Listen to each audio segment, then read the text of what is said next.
7 വർഷം പിന്നിടുമ്പോൾ 10 കോടിയിലധികം യാത്രക്കാരുമായി കൊച്ചി മെട്രോ. പ്രവർത്തന ചിലവുകൾ കഴിഞ്ഞ് വരുമാനം നേടാൻ തുടങ്ങിയ രണ്ടാം വർഷം 5.35 കോടി രൂപ ലാഭം നേടി. യാത്രക്കാർക്ക് ടിക്കറ്റിംഗ് കൂടുതൽ സുഗമമാക്കാൻ വാട്സ്ആപ്പ് ടിക്കറ്റിംഗ് സംവിധാനവും അവതരിപ്പിച്ചു കൊച്ചി മെട്രോ. കൊച്ചിയിൽ നടന്ന ആനുവൽ പ്രസ് മീറ്റിലാണ് KMRL MD ലോക്നാഥ് ബെഹ്റ മെട്രോയുടെ ഇതുവരെയുള്ള പ്രവർത്തനങ്ങളും ഭാവി പരിപാടികളും പങ്കുവച്ചത്. ഇതുവരെയും 10 കോടിയിലധികം ആളുകളാണ് മെട്രോയിൽ യാത്ര ചെയ്തത്. 2023 മാത്രം 3 കോടിയിലധികം ആളുകൾ യാത്ര ചെയ്തു. പ്രവർത്തന ചിലവുകൾ കഴിഞ്ഞ 5.35 കോടി രൂപ ലാഭം നേടാനും കൊച്ചി മെട്രോയ്ക്ക് കഴിഞ്ഞു. 2023 വളരെ ഒരു ഇമ്പോർട്ടൻറ്റ് ഇയർ ആണ്.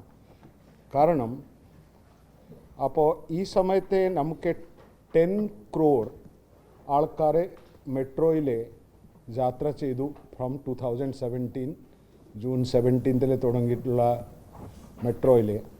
പക്ഷേ the interesting thing is that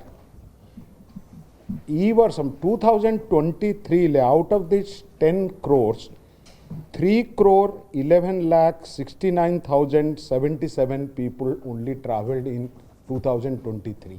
മെട്രോയുടെ ഏറ്റവും പുതിയ ടിക്കറ്റിംഗ് സംവിധാനം വാട്സ്ആപ്പ് ടിക്കറ്റിംഗ് ആനുവൽ പ്രസ് മീറ്റിൽ ആദ്യ ടിക്കറ്റ് എടുത്ത ചലച്ചിത്ര താരം മിയ ലോഞ്ച് ചെയ്തു.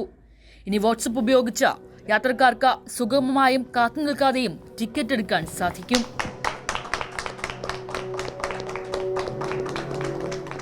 SN ജംഗ്ഷൻ മുതൽ തൃപ്പൂണിത്തുറ വരെ നീളുന്ന മെട്രോയുടെ ജോലികൾ പൂർത്തിയായി. കേരളത്തിന്റെയും തൃപ്പൂണിത്തുറയുടെയും പാരമ്പര്യം വിളിച്ചോതുന്ന മ്യൂസിയവും തൃപ്പൂണിത്തുറ സ്റ്റേഷനിൽ സ്ഥാപിക്കും. സ്റ്റേഷനുകളിലേക്ക് ആളുകൾക്കെത്തുവാൻ വേണ്ടി കൂടുതൽ ഫീഡർ ബസ്സുകളും ഓട്ടോറിക്ഷകളും ലഭ്യമാക്കും. ഇവയിലെല്ലാം ഉപയോഗിക്കാൻ പറ്റുന്ന രീതിയിൽ കൊച്ചി മെട്രോ കാർഡ് മാറ്റാനും പദ്ധതിയുണ്ട്. തനത് വരുമാനം നേടാനുള്ള മറ്റ് പദ്ധതികളും മെട്രോ ആവിഷ്കരിച്ചിട്ടുണ്ട്. കൊച്ചി വാട്ടർ മെട്രോയിൽ 14.5 ലക്ഷത്തിലധികം ആളുകളാണ് ഇതുവരെയും യാത്ര ചെയ്തത്. അതേസമയം രണ്ടാം ഘട്ടത്തിൽ ലഭ്യമാകേണ്ടിയിരുന്ന 11 ബോട്ടുകൾ ഇതുവരെയും മെട്രോയ്ക്ക് ലഭിച്ചിട്ടില്ല. അതെന്തുകൊണ്ട് ലഭിച്ചില്ല എന്നും UPയിലേക്ക് കൊണ്ടുപോയ 2 ബോട്ടുകൾ ഏതാണെന്നും കൊച്ചിൻ ഷിപ്പ്യാർഡ് തന്നെയാണ് വ്യക്തമാക്കേണ്ടതെന്നും ലോക്നാഥ് ബെഹ്റ പറഞ്ഞു. കൈരളി ന്യൂസ്, കൊച്ചി.